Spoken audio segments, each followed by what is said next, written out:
Seuls les marcheurs pourront marcher. Seuls les coureurs pourront courir. Seuls ceux qui parcourent, ceux qui marchent peuvent marcher. Le marcheur connaît les temps de déshydratation. Il connaît les périodes creuses. Le marcheur connaît la solitude. Le marcheur saura aller à la montagne. Il est entraîné. Il connaît son endurance. Il sait comment s'équiper. Et même s'il n'a rien, il saura gérer sa marche. Combien peuvent marcher jusqu'à la montagne? La montagne est accès aux touristes. La montagne est un monument touristique. Nombreux peuvent la grimper pour l'admirer et prétendre l'avoir grimpée. Mais les scientifiques sauront l'examiner. Ceux qui ont la science d'Elohim sauront examiner. Ils ne prétendront pas devant le monde entier connaître la montagne. De même que les scientifiques pour les volcans. Ils savent y aller. Et comment l'étudier? Nombreux sont des touristes et viennent pour contempler parce que l'état du paysage est admirable. Un touriste vient pour visiter. Il a marché, il a accompli la marche et est satisfait, joyeux car il l'a fait. Mais un marcheur est un fonctionnaire. Il connaît les alentours. Un marcheur va. Il n'a pas besoin d'aller jusqu'à la montagne, de dire qu'il doit y aller une fois. Il connaît sa marche. Il connaît sa tâche. Un scientifique ira lorsque personne n'y sera, car il recherche la science. Il a travaillé pour comprendre les lieux. Le marcheur connaît sa course et observe l'environnement. Les touristes sont guidés et se réjouissent de voir le lieu, sans même observer avec attention, présent pour un temps. Le marcheur ressent son cœur où il se dirige.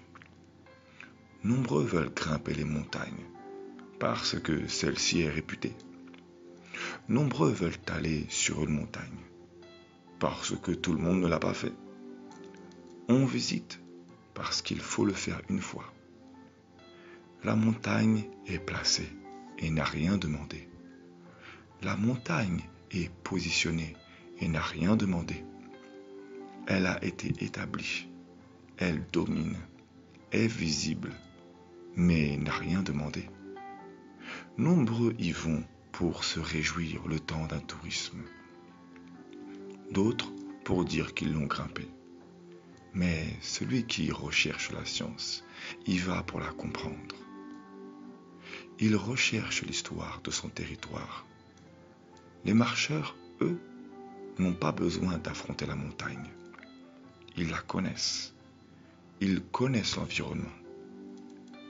Leur cœur est réjoui d'effectuer leur marche. Leur cœur parcourt les lieux qui environnent la montagne. Pour nombreux, la marche n'est pas intéressante. Ils veulent se réjouir le temps d'un temps.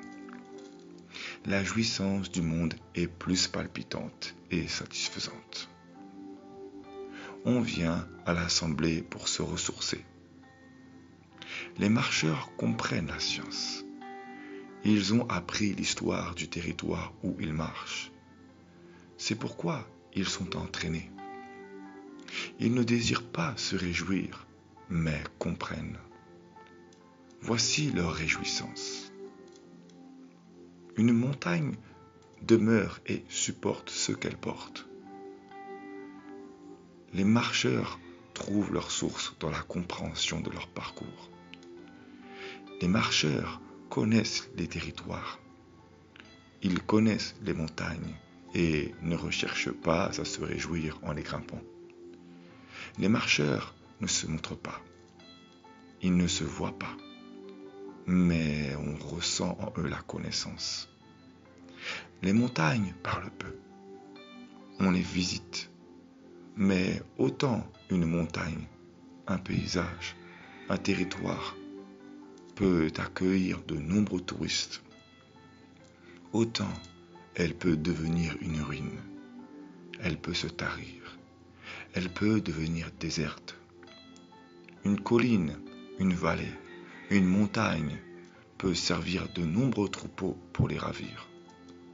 Autant elle peut se retrouver seule. Elle peut sécher.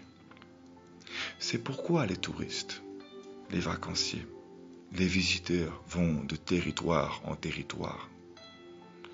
Les marcheurs, qu'importe le temps, sauront marcher. S'il a été entraîné, cependant, une montagne, une vallée peut sécher, devenir déserte.